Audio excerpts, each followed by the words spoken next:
What's going on, guys? So we are doing a little meet recap video. We've got Kyle over here and our coach John Downing right here. So he's been working with OSU powerlifting for like many years now, right? Like since we started 2012. Okay, so since 2012, were you in the club back then, or was that? Student and in the club. Yeah. Okay, sweet. So then you took over as you're like the head coach of the program right now.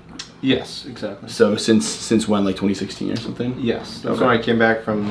I was working in Springfield for 3 years. Came back to Columbus and we took it over. Gotcha. So he's been head coach OSU powerlifting since 2016 is 2022 now. So it's been a little while. So ever since me and Kyle have been a part of the program here, John's been the man in charge. We went over his place a couple of years ago before our first meet to hit like our singles and stuff on comp plates, because he had like brand new equipment, brand new setup and everything. So yeah, he's been a really good help for us over the past couple of years here. Obviously we're like pretty much done now. We're graduating like a month here, so there's a chance we're going to Worlds, so we're trying to see what's going on with that. But pretty much our years are pretty much over here now, so it's like a final hurrah. Sadly. Yeah, it's crazy, man. So we just want to do a little recap video. John basically handled both of us for the meet, so he got firsthand got to see exactly what our attempts were going to be. Kind of as an athlete, we're kind of sitting back there. We know an idea of what our attempts are going to be, but as you hit each lift, as you warm up, John was kind of taking care of that.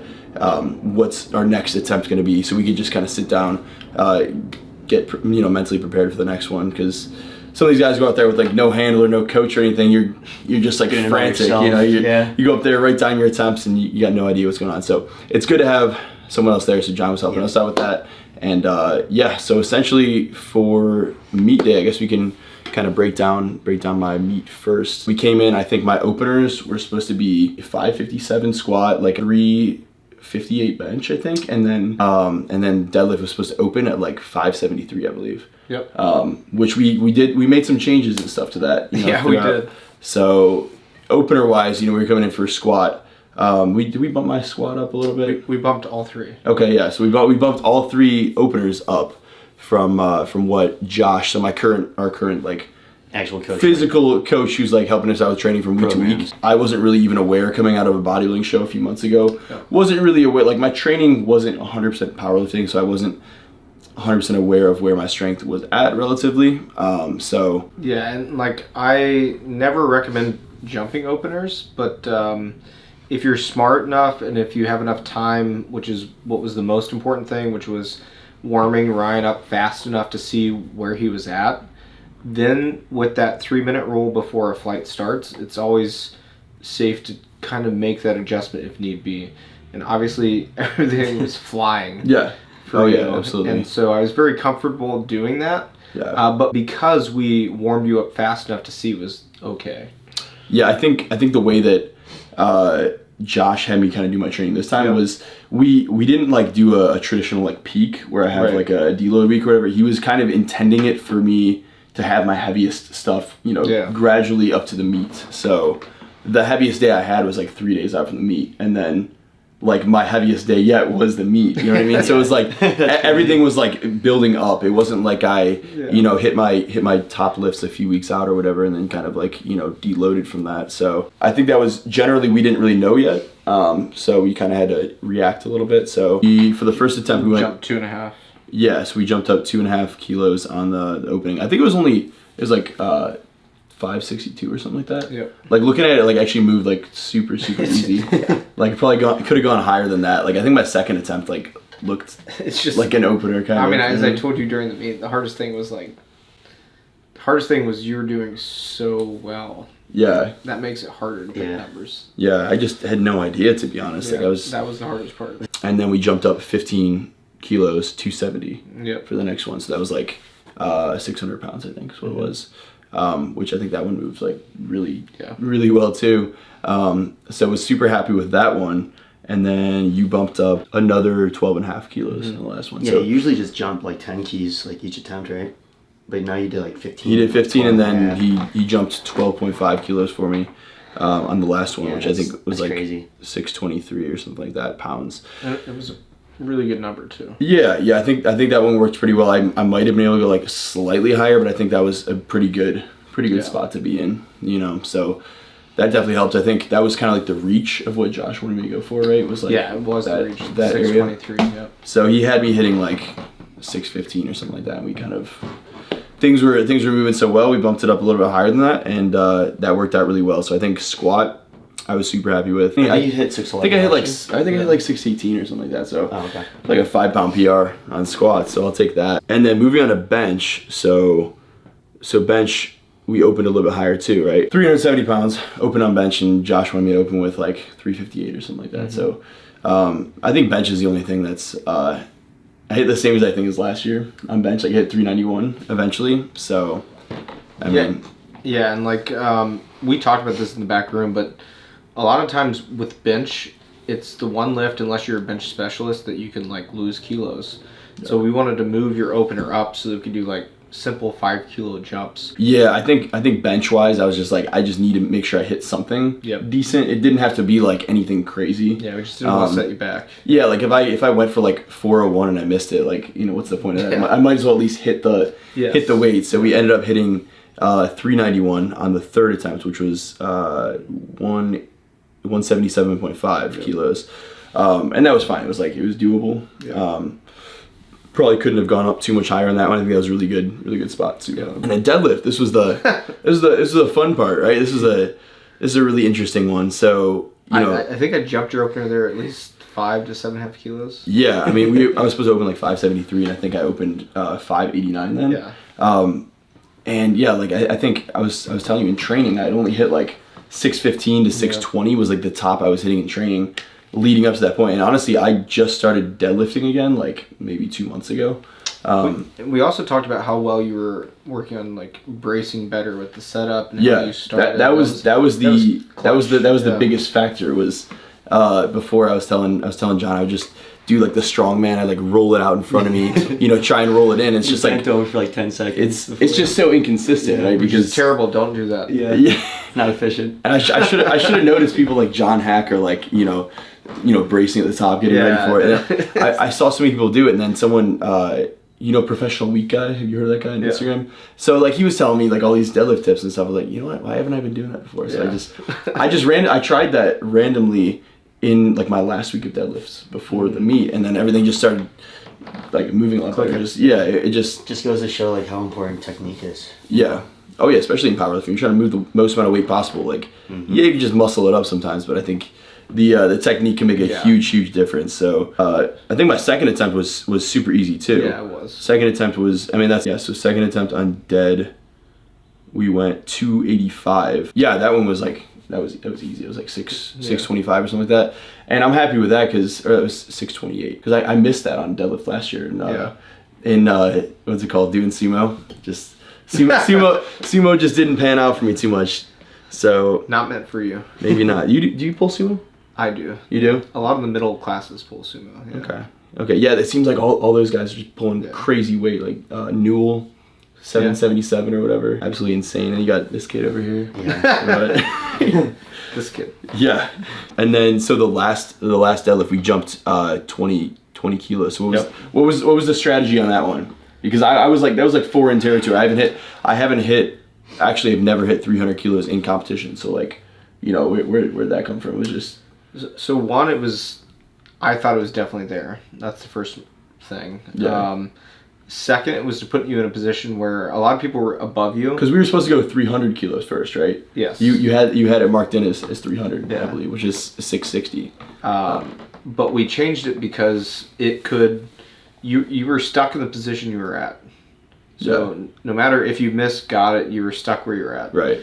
So we changed the number to see if we could shake up the top order, which is something a lot of people don't think about, is if you're coming from the bottom, you could put in a number that forces other people to kind of miss their attempt. For you, sadly, not many people missed. Yeah. That being said, because I jumped up to 5th, I think, after I hit that. But then I was sitting there for like a couple minutes and then got taken out of 5th place. But yeah, and like sadly, it went so well. We probably got another 5 kilos. Yeah.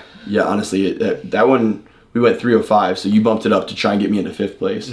I hit that. honestly pretty easily. And then you know, I was holding 5th place for like a couple, and then the one guy obviously hit his deadlift, bumped me out of 5th again. So, but that was a 20 kilo jump, so that was, you know, kind of a lot of weight to jump. Usually not a good idea. Yeah. You really don't see not. that, you know? Yeah. Usually not the greatest idea, but we hit that one, and did you see I just hit 700? Yeah, I did. On, Yeah, that's pretty awesome. on a deadlift bar, but like realistically, I mean, you could have for sure pulled at least like 310.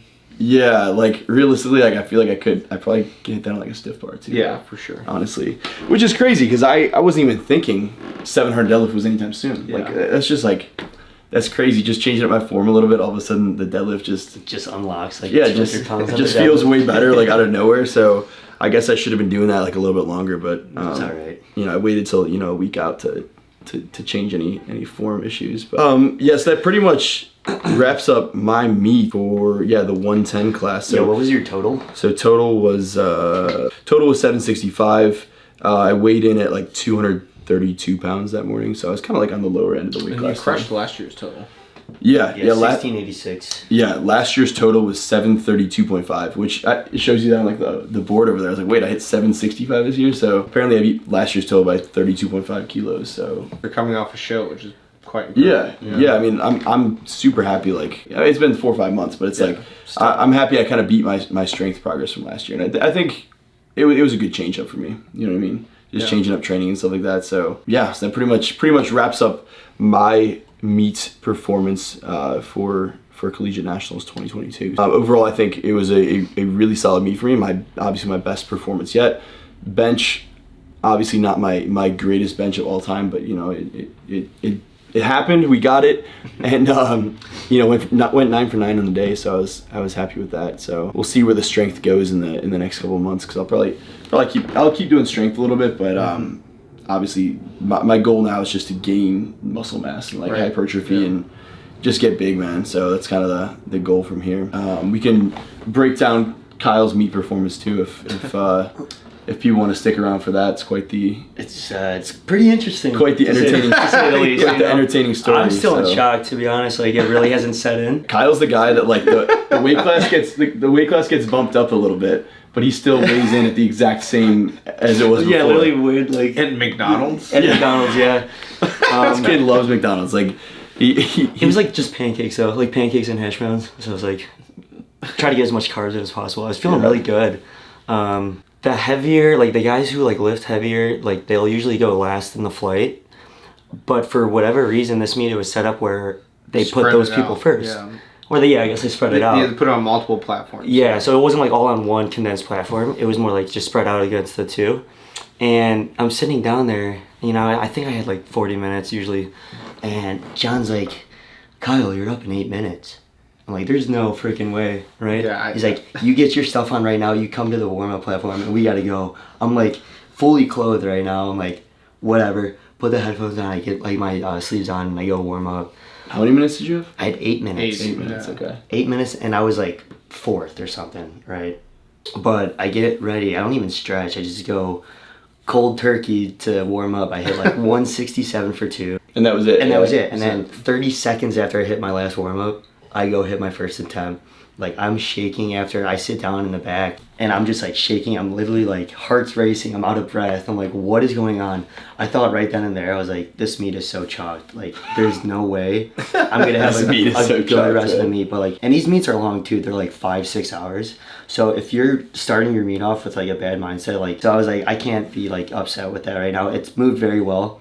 I think we hit right what the opening was. Yeah, It was I mean, we went 4:13 or something. Yeah. 4:13, 4:17. It moved very well. It felt heavy, but it moved well. Second attempt, what was it? It was like 4:47. Yeah, 4:35. So 4:35, that moved well. Yeah, Kyle normally trains on like bumpers and pound plates. and like most of the time, like when you're at UXL, you're training on like just like old Olympic bars and stuff like that. Yeah, it's not even like a true power bar. So like, it doesn't really like make sense. So he used a comp setup, you know, 1 week out from competition. Well, that's what I do though. Like, he finally did that. I just like that because then I kind of have no idea, like when I'm going on the platform, like what weight is on it. You know, like I just see it there and I just go like I don't like oh there's. It also makes it nicer. It is. It's really like stress free, like not knowing what's on the bar. But it kind of like I did have like some depth issues going into prep. So squat was one of like the lifts that I wasn't feeling very confident with because my SI injury back in like November, December. Kyle used to go like ass to grass all the time. Yeah, like but ever since I got injured, like it's been an uphill battle to just try to get confident with the squat. Squat, I think it was like a 2-pound all-time PR and then like a 30-pound meet PR. So that was good. John did a good job with like handling those numbers.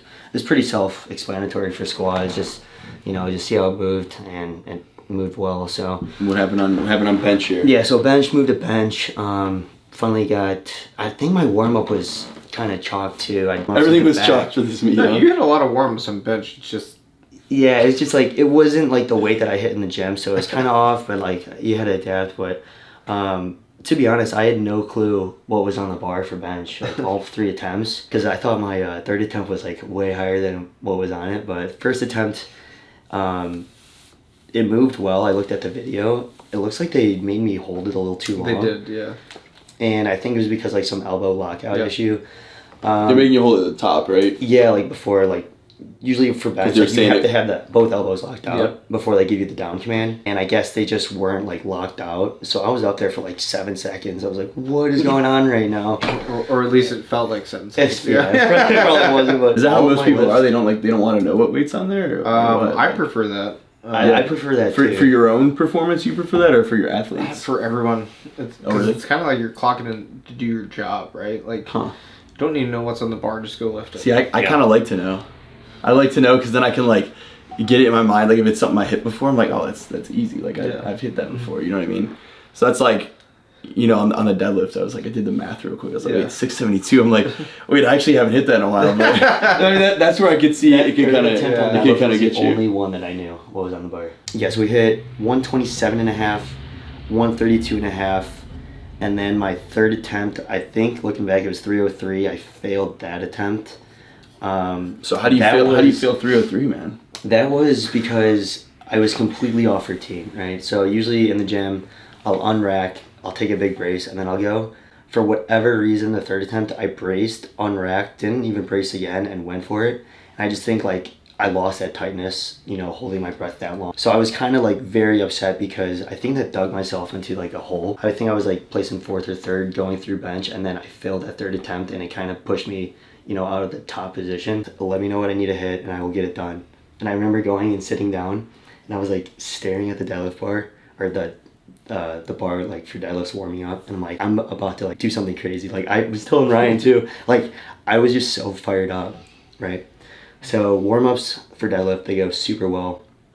I worked up to like 400 pretty fast, and then we started doing 455, 5, and then my last one was 540. What was like the plan going into deadlifts? Like what were you expecting? What were you thinking after I failed bench? You were like, you had to go and do some calculations. Like he's got to make up for it then, you know what I mean? He's kind of... Yeah, it's not only makeup, so coming into that, Kyle still had the highest deadlift opener. Yeah, that was another thing.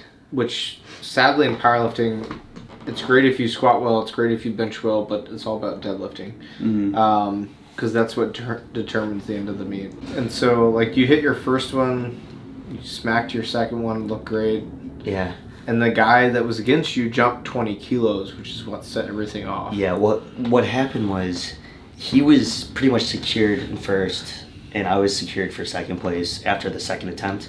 Yeah. At that point, I had the opportunity to chip at the American record, right? So I think I had to hit like 620 plus to get the new record.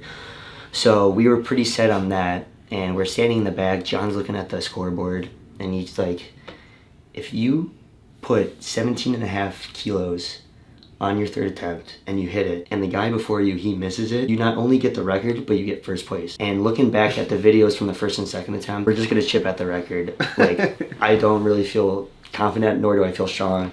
I was just fine at chipping the record.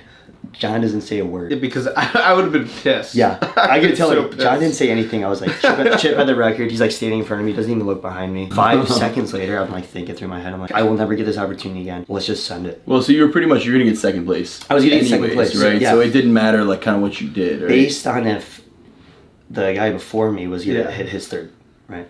Yeah, you went at second no matter what. The Yes. only thing the safe choice would have given you is So we were kind of just like for sure gambling, deadlift right? record. Yeah. So like you were talking with Ryan, you wanted to put my third attempt so high that he like forces himself to miss or something. Yeah. Well, not really a joke. Like it was the number you needed. Yeah. It was the number I needed, but it wasn't the number I felt confident in hitting. So we were gonna kind of like chip it down, I guess, if he did hit his third. I remember me telling you to send it if he misses, and you just got so fired up. And I think that fired me up. It's like one in a lifetime opportunity. Yeah, and that's kind of why like I was like, you know it what? was so epic. Do it. Yeah. Literally nobody thought I could do it.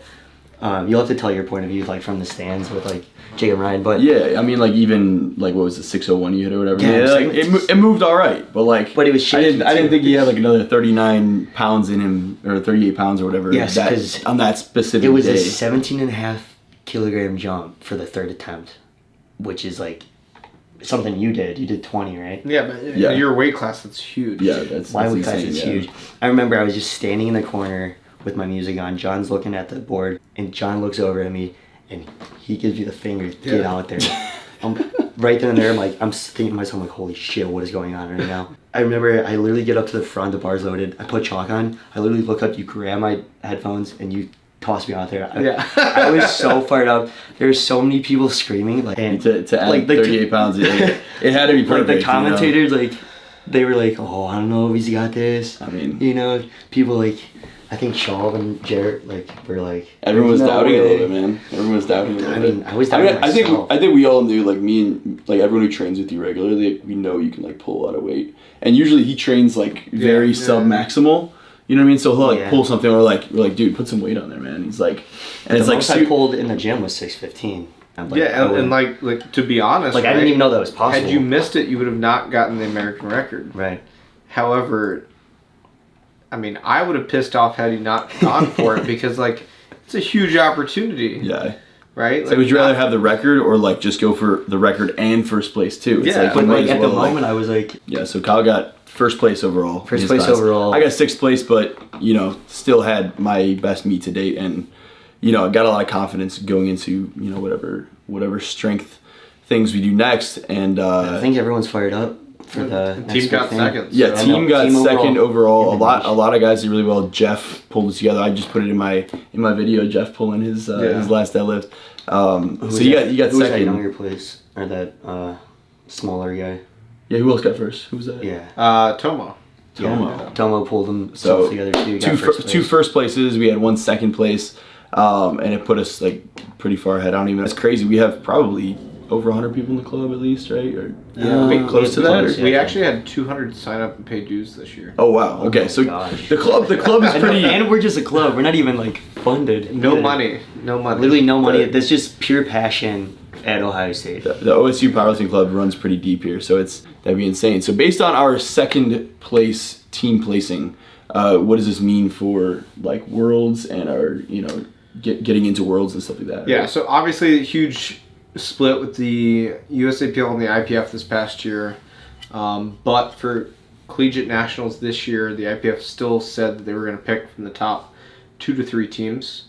Obviously, we're in that position. Mm-hmm. So what happened last year? Did they actually have worlds? Because we got third place last year, right? So they had worlds, but USAPL blocked us from going to Lithuania. Because was it last year supposed to be in Dubai or something like that? Or It was, but then they switched to Lithuania. Okay. So And so it still happened, but we were not allowed to go by our own federation. So how are we still able to go this year?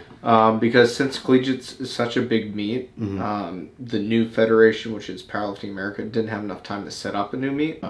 And so that meet was originally supposed to be in Moscow. Yeah. Obviously, that's not going to happen. Yeah. That was supposed to be in like June, July too, right? July. July. Word on the street is essentially it's going to be moved to either September or November, but in France. Okay. And since we got second place, we technically should have like a... Yes, you will get an invite. Okay. That's insane.